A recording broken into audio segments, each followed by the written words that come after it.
Tema 3. Marco Normativo Nacional.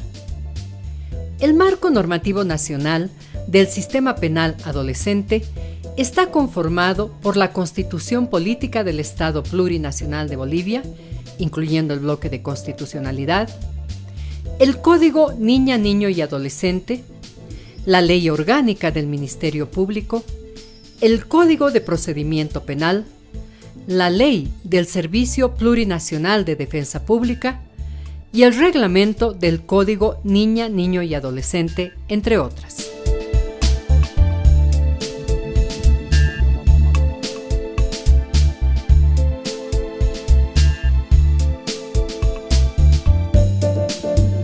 En materia internacional tenemos la Convención de los Derechos del Niño de 1989, ratificada por Bolivia en 1990. A partir de la Convención de los Derechos del Niño, se rompe el paradigma de la situación irregular, el trabajo con la infancia, y se introduce un nuevo paradigma que es el paradigma de la protección integral. En lo que respecta a lo que es el sistema penal para adolescentes, específicamente tenemos dos artículos, el 37 y 40. Reconoce a los niños, niñas y adolescentes como sujetos de derechos, pero también de responsabilidades, ¿no? Entonces ahí es donde nace, si cometes una acción tipificada como delito, tienes también una responsabilidad. Obviamente los derechos y deberes son ejercidos de manera progresiva también, ¿no? La responsabilidad de un adolescente deriva de la comisión de un hecho tipificado como delito en el Código Penal y también nos habla la Convención de tener un sistema especial con personal especializado en la temática de adolescentes en conflicto con la ley, como se llama en materia internacional. Pero además de la Convención de los Derechos del Niño, Niña y Adolescente, el sistema de Naciones Unidas nos habla de diferentes doctrinas y entre estas tenemos las reglas de las Naciones Unidas para la Administración de Justicia de Menores, conocidas como las reglas de Beijing, adoptadas por la Asamblea General en resolución 4033 de 28 de noviembre de 1985. Tenemos las directrices de las Naciones Unidas para la prevención del delito, conocidas como las directrices de Riad. Tenemos también las reglas de La Habana, que son las reglas de las Naciones Unidas para la protección de los menores privados de libertad. Estas específicas en lo que es relación a adolescentes en conflicto con la ley o adolescentes con responsabilidad penal. Dentro del marco normativo nacional tenemos a nuestra Constitución Política del Estado, el Código Niño, Niña y Adolescente, la Ley Orgánica del Ministerio Público, el Código Penal, la Ley de Defensa Pública y el Reglamento al Código Niño, Niña y Adolescente. La Constitución Política del Estado del 2009 reconoce por primera vez en la historia de Bolivia un catálogo de derechos y garantías de la niñez y adolescencia. En lo que respecta al sistema penal o a adolescentes con responsabilidad penal, el artículo 23, parágrafo segundo, expresa tácitamente que la privación de libertad debe ser utilizada como último recurso, ¿no? Dispone además la detención preferente y respeto a sus derechos y que durante la detención se tenga en cuenta las necesidades propias de su edad, debiendo cumplirse en recintos penitenciarios diferenciados de las personas adultas.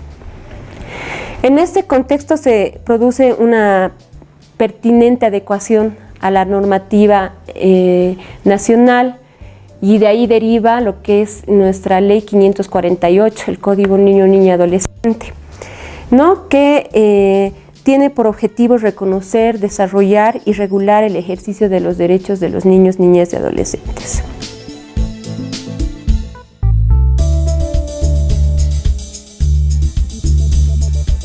La Constitución Política del Estado del 2009 por primera vez en la historia de Bolivia, reconoce un catálogo de derechos y garantías referidos a la niñez y adolescencia.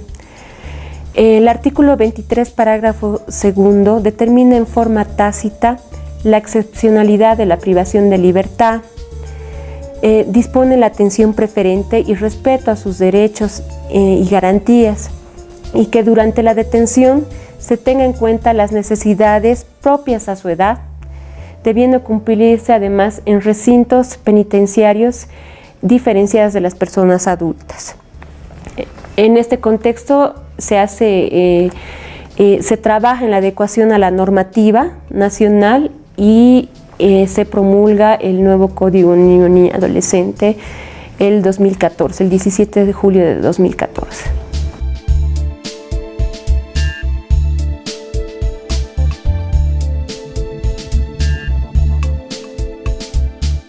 Me gustaría mencionar dos antecedentes. Bolivia ratifica la Convención de los Derechos del Niño en 1990 y es así que promulgamos el Código del Menor en 1990 a partir de la Convención de los Derechos del Niño. Se hace una modificación a la Convención, al Código del Menor en 1999, que es la Ley 2026. Aún teniendo dos leyes nuevas después de la Convención de los Derechos del Niño, todavía nuestras leyes tenían vestigios de lo que es el tema de la situación irregular. Concretamente en lo que es el sistema penal para adolescentes o adolescentes en conflicto con la ley, hablábamos de adolescentes que cometen infracciones y no delitos. No se los reconocía como personas que cometen delitos, por más que su conducta corresponda a un hecho tipificado como delito en la ley penal. Además, no se reconocía la responsabilidad penal, sino únicamente la responsabilidad social, ¿no? Entonces estos eran los vestigios que quedaban de la doctrina de la situación irregular. La Convención, como te había mencionado antes, habla de así como tenemos derechos, también tenemos responsabilidades. Entonces, si cometemos una acción tipificada como delito, tenemos que tener una responsabilidad penal. Pero esta responsabilidad penal no es igual a una responsabilidad penal que tiene un adulto, sino es una responsabilidad penal atenuada, ¿no? Y específica, especial para adolescentes. Entonces, cuando se discutía además que el Código Niño-Niña ha tenido muchos años de discusión, yo particularmente participo con esta temática desde el 2009, sin embargo, desde el 2003 ya se tenía ya en discusión el cambio o la reforma al Código Niño-Niña para que desaparezcan estos vestigios, ¿no? de la situación irregular dentro del código. Entonces se va proponiendo dentro de este nuevo código una normativa de avanzada en relación a lo que es la justicia penal para adolescentes, que se introduzca un sistema garantista de responsabilidad, de intervención mínima del Estado y de una justicia que, más allá de ser únicamente punitiva, garantice la protección de los derechos de los adolescentes con responsabilidad penal.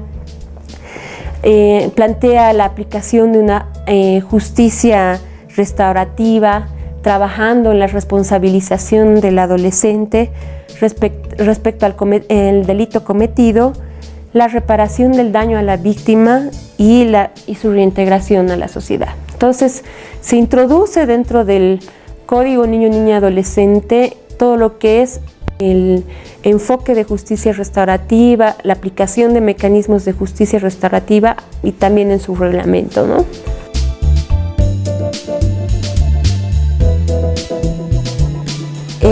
Los avances logrados en el nuevo Código Niño-Niña Adolescente son los siguientes. Hablamos de una responsabilidad penal diferenciada de las personas adultas. La diferencia consiste en su jurisdicción. Por ejemplo, el código señala que la jurisdicción en esta temática la tiene el juez público de la niñez y adolescencia y la aplicación de las medidas socioeducativas. Los adolescentes no reciben penas, sino medidas socioeducativas. Se declara además la responsabilidad penal atenuada de los adolescentes, es decir, del máximo penal reciben solamente las 4/5 partes, ¿no? Y se da una protección especial a los adolescentes desde los 14 años hasta los 18. Prevé además, como lo señalé anteriormente, un conjunto de derechos y garantías procesales y de ejecución.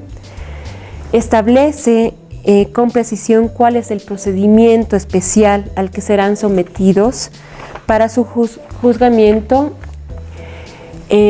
Innova incorporando la justicia restaurativa, como ya te señalaba, la aplicación de mecanismos de justicia restaurativa, por ejemplo, la aplicación de la mediación, los círculos restaurativos, los círculos familiares, que se constituyen en procedimientos que buscan resultados restaurativos con la participación de las partes, es decir, con el adolescente ofensor, la víctima, la familia y la comunidad. Dispone un sistema sancionatorio integrado por un conjunto de medidas socioeducativas, como te señalaba, que deben estar acompañados por planes individuales de ejecución de medidas. Es decir, se debe responder también a las necesidades del adolescente, ¿no? Va a ir la sanción, pero el plan individual de ejecución de medida debe responder a la necesidad del adolescente. Un ejemplo te doy. Si el adolescente, por ejemplo, no ha estudiado o ha abandonado la escuela, ¿qué es lo que tendría que contener el plan individual de ejecución de medida? Que se lo incorpore a la escuela, ¿no? Que siga continuando sus estudios. O por ejemplo, se le ha vulnerado el derecho a la identidad, no cuenta con un certificado de nacimiento o con un carnet de identidad, entonces se debe poner dentro de este plan individual, ¿no? Que sacar un carnet de identidad. Si a este adolescente, por ejemplo, le gusta el arte, el deporte, se le debe también inscribir, ¿no? a ocupar el tiempo en cosas que también a él le gusten, fuera de que debe también cumplir con su sanción. Dispone, volviendo otra vez a cuáles son los avances, dispone sobre el conjunto judicial de la ejecución de las medidas, regula cuáles son las atribuciones de los integrantes del sistema penal para adolescentes. Se presume además la minoridad, ¿no? Si se cree que el adolescente tiene menos de 14 años, se tiene que presumir, ¿no? Los adolescentes menores de 14 años no tienen responsabilidad penal. Como ya te mencionaba también anteriormente, la intervención mínima del Estado, ¿cómo se la garantiza? Es a través de la aplicación de mecanismos como por ejemplo la desjudicialización a través de la remisión, las salidas alternativas al proceso como la conciliación y la reparación del daño, son características, ¿no? de este sistema penal para adolescentes.